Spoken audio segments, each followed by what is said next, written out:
Well, according to a mid-year UN report, India has shown some very good figures as far as its growth story is concerned. For 2025, in mid-year, it shows a growth of 6.3%. And this is unusual and fares very, very positively in comparison to many other countries. There are global insecurities, there are political insecurities and instabilities in many parts of the world. We also know about the wars which are being fought, say, between Russia and Ukraine, and disturbances which are taking place in Israel. And all of this has certain amount of impact as far as the growth stories of other countries are concerned.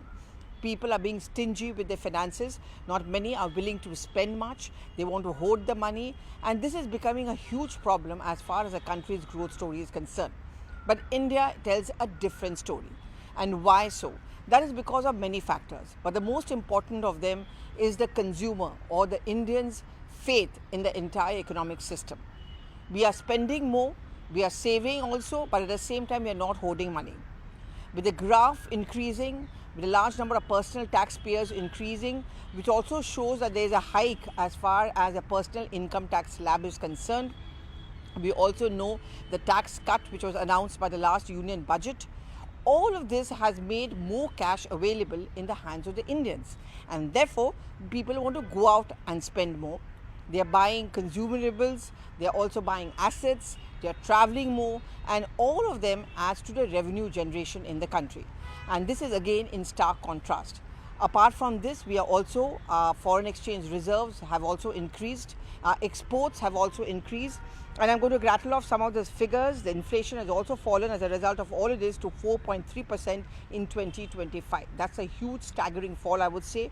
It also sees a 6% rise in exports, and this is critical because if you look at the figures and statistics which have been put out by the Commerce Ministry, India has added at least 10 new nations to our list of exporting countries, which means we found newer markets.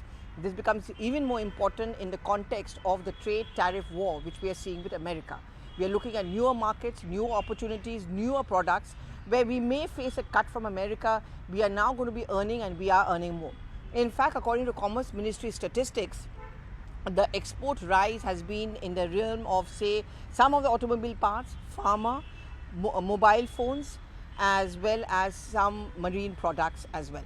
So these are very, very critical factors which increases and adds to our foreign exchange reserves, which has hit a 7-month high. And I'm reading out these figures, which has increased after increasing 4.6 billion. It has increased to 69.6 billion as of the week which ended on 9th May 2025. And this is according to data which has been collected by the Reserve Bank of India.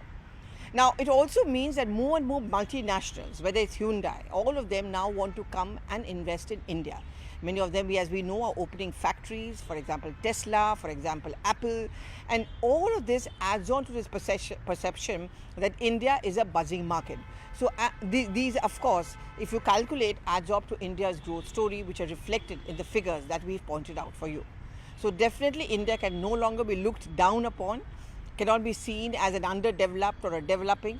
We are heading towards $1 trillion economy according to the government, and all of these factors, our gold reserves increasing, our revenue exchange increasing, our foreign exchange reserves increasing, our exports increasing, all of this added up to the positive story of India's economic growth.